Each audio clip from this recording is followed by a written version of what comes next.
Bismillahirrahmanirrahim. Assalamualaikum warahmatullahi wabarakatuh. Kembali lagi bersama saya Rosi Gilang Pratama di channel Rosi Gilang Pratama. Oke, pada video kali ini kita akan membahas tentang pemrograman dasar. Nah, yang kita bahas pertama kali adalah algoritma pemrograman. Apa itu algoritma? Tapi sebelum itu kita akan membahas tentang program komputer, juga disebut sebagai software atau hanya program, adalah serangkaian instruksi berurutan yang ditulis untuk melakukan serangkaian tugas untuk komputer. Jadi program itu adalah instruksi dari manusia kepada komputer. Itu tujuannya adalah untuk mengolah data ataupun sekedar untuk membantu pekerjaan dari si manusia tersebut. Lanjut, komputer tak memiliki kemampuan untuk menyelesaikan masalahnya sendiri. Jadi komputer itu sampai sekarang tidak bisa bergerak sendiri. Jadi harus dibantu atau harus diperintah oleh manusia. Kemudian komputer hanyalah berupa alat yang digunakan untuk melakukan perhitungan-perhitungan dan serangkaian tugas yang dibebankan kepadanya. Jadi komputer itu hanya sebatas alat atau mesin yang tidak bisa berpikir sendiri, bekerja sendiri. Dia hanya sebuah alat yang tujuannya untuk meringankan atau membantu tugas para manusia. Kemudian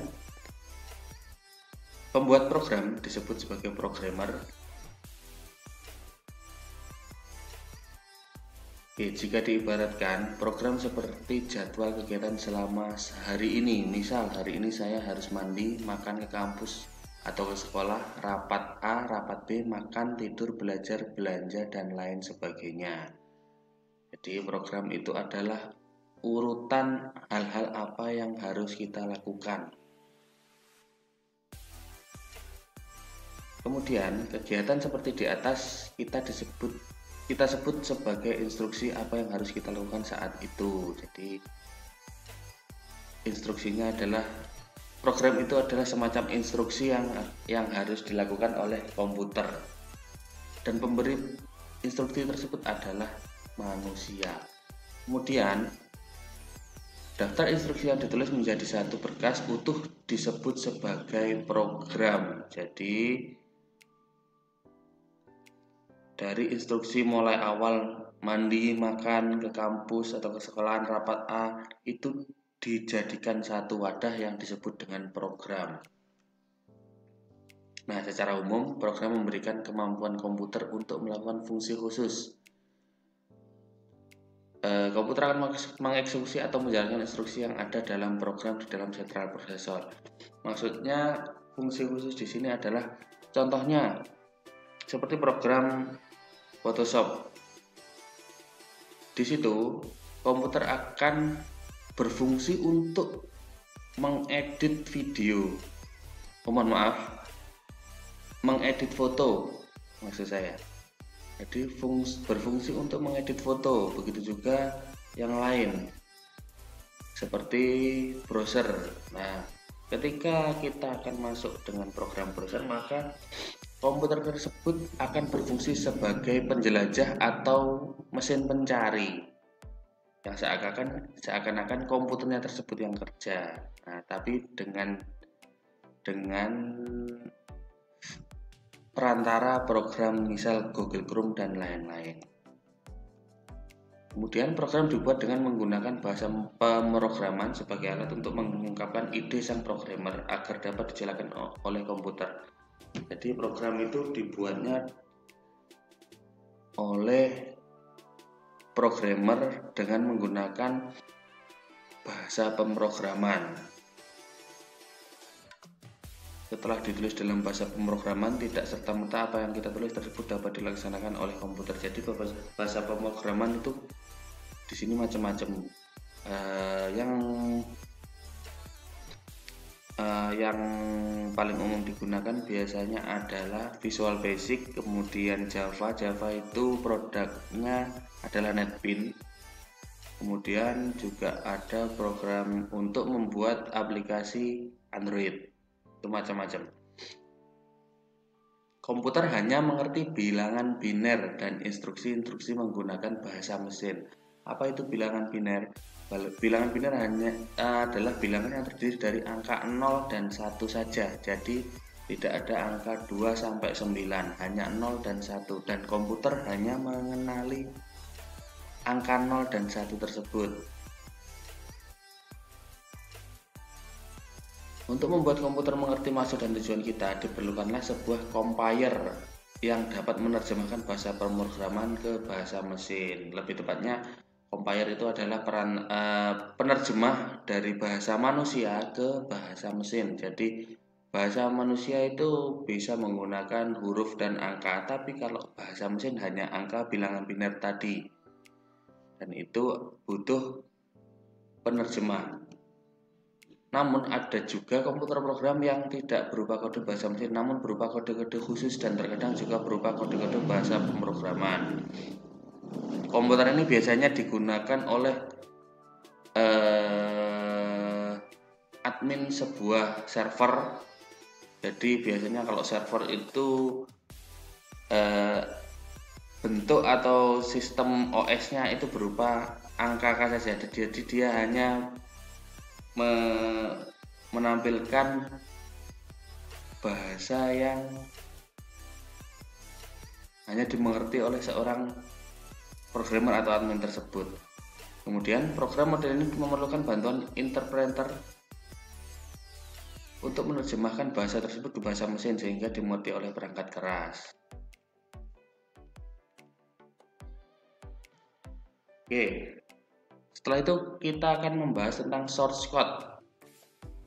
Ditulis oleh seorang programmer dan ditulis dengan salah satu bahasa pemrograman. Ya, inilah yang tadi saya bilang sebagai pengungkapan ide sang programmer.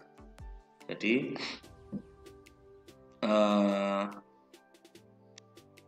programmer akan menulis perintah berupa source code. Source code itu mempunyai aturan, jadi tidak boleh asal tulis. Misal kita akan membuat roti, panggang rotinya, itu tidak bisa serta-merta seperti itu. Jadi harus ada bahasa atau aturan penulisan yang baku, tidak bisa ditulis sembarangan. Kemudian menggunakan dua paradigma utama, yakni pemrograman imperatif dan pemrograman deklaratif. Program itu dapat dikategorikan menjadi beberapa jenis, yakni sistem software dan application software. Apa yang dimaksud sistem software? Yaitu perangkat lunak yang berfungsi untuk mengatur jalannya seluruh komputer. Seluruh jalannya komputer itu diatur oleh sistem software. Contohnya adalah Windows 7, Windows 10, Windows 97 dan lain-lain ya. Jadi sistem software itu adalah perangkat lunak yang dikhususkan untuk mengatur sistem kerja dari sebuah komputer. Kemudian application software ini adalah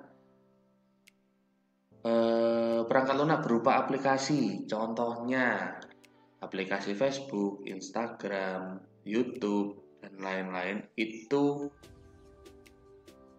yang dimaksud adalah software application atau aplikasi perangkat lunak. Bedanya apa, Pak? Kalau sistem itu menyeluruh, jadi seluruh kerja dari komputer diatur oleh sistem, tapi kalau aplikasi atau application software itu hanya terbatas pada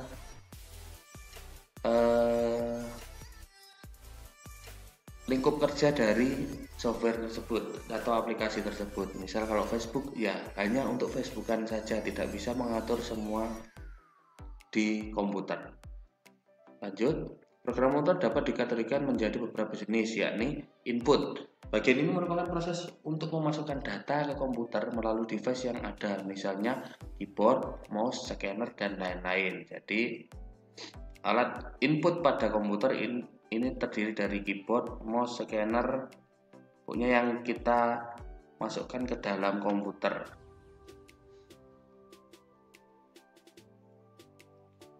Kemudian program melakukan proses membaca data yang akan diolah dari device tersebut. Setelah input, maka pasti akan ada output. Output adalah bagian yang merupakan proses untuk menampilkan data yang telah diolah, melaporkan hasil pengolahan data melalui device seperti monitor, printer, kemudian contohnya lagi sound system, itu juga termasuk dari bagian output. Proses pengolahan data, bagian ini merupakan proses mengolah data yang diinputkan dengan menerapkan metode-metode, teknik-teknik, algoritma yang ada. Proses ini menghasilkan data output yang akan di-outputkan kepada pengguna program. Jadi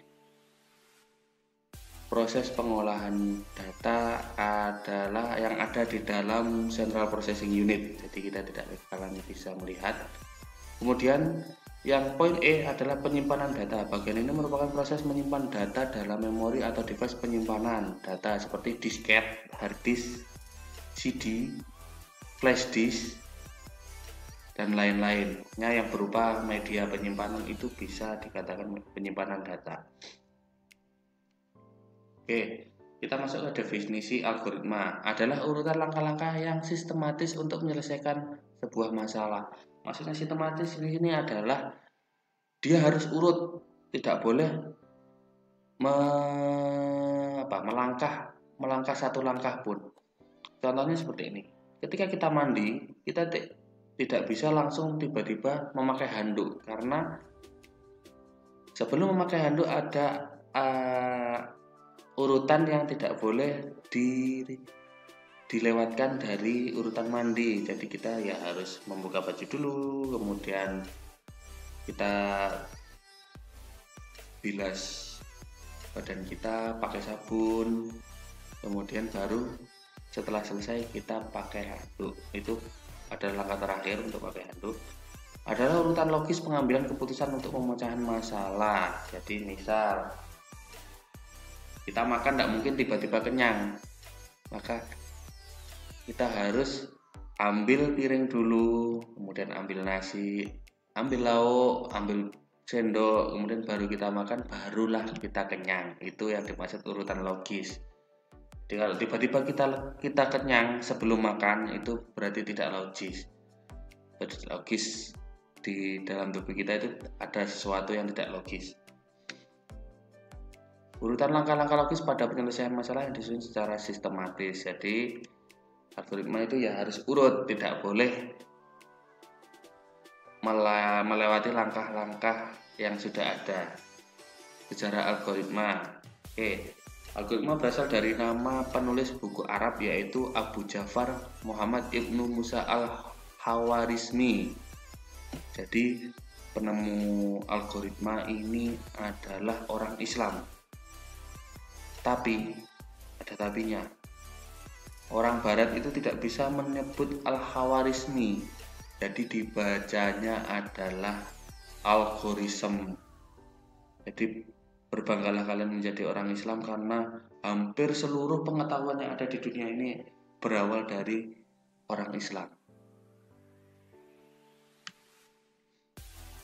Algoritma mempunyai arti proses menghitung dengan angka Arab. Jadi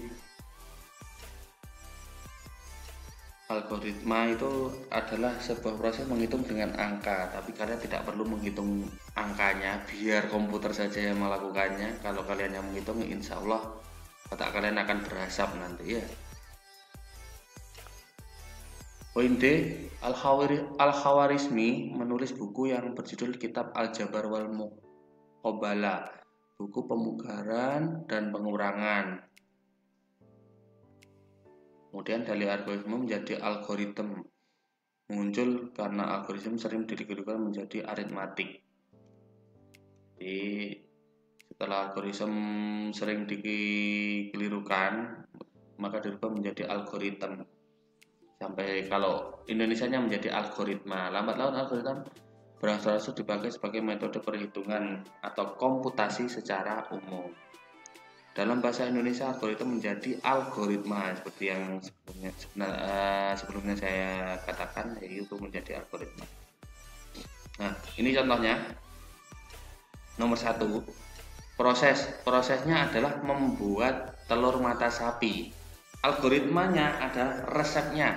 Jadi resepnya itu apa saja atau contoh langkah dalam algoritma. Langkah yang pertama, masukkan minyak ke dalam wajan dan panaskan. Kemudian langkah yang kedua adalah masukkan telur ke dalam wajan. Tunggu sampai matang. Yang terakhir, tambahan lagi, jangan lupa setelah matang ditiriskan. Kalau tidak ditiriskan nanti gosong. Jadi ini tidak mungkin. Algoritmanya tunggu sampai matang dulu, baru kemudian masukkan minyak ke dalam wajan. Tidak mungkin seperti itu. Nah, jadi algoritma adalah langkah-langkah sistematis. Jadi langkah-langkah yang urut, tidak boleh ada yang terlewatkan satupun. Oke, yang kedua adalah merakit komputer. Algoritma panduan. Contoh langkahnya adalah sambungkan kabel SATA dari harddisk ke motherboard. Nah, ini sambungkan kabel SATA dari harddisk ke motherboard. Ini adalah contoh saja. Kalau misalkan ditulis semua tidak bakalan cukup di satu slide ini. Kemudian kegiatan sehari-hari jadwal, misal pukul 6 pagi mandi pagi, kemudian pukul 7 berangkat ke sekolah. Sebenarnya tidak mungkin kamu berangkat ke sekolah dulu baru mandi. Ya, otomatis kan mandi pagi itu di rumah, bukan di sekolah. Lanjut, kasus 1. Ada 2 ember. Ember A berisi air berwarna merah, ember B berisi air berwarna biru.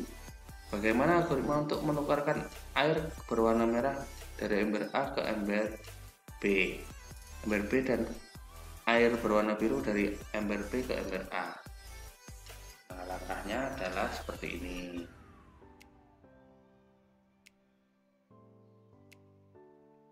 Tambahkan 1 ember ke ember C. Tuangkan air berwarna merah dari ember A ke ember C. Jadi urutannya silahkan dibaca sendiri ya. Oke, lanjut. Oke, ini hanya contoh-contohnya saja. Jadi langkah-langkahnya.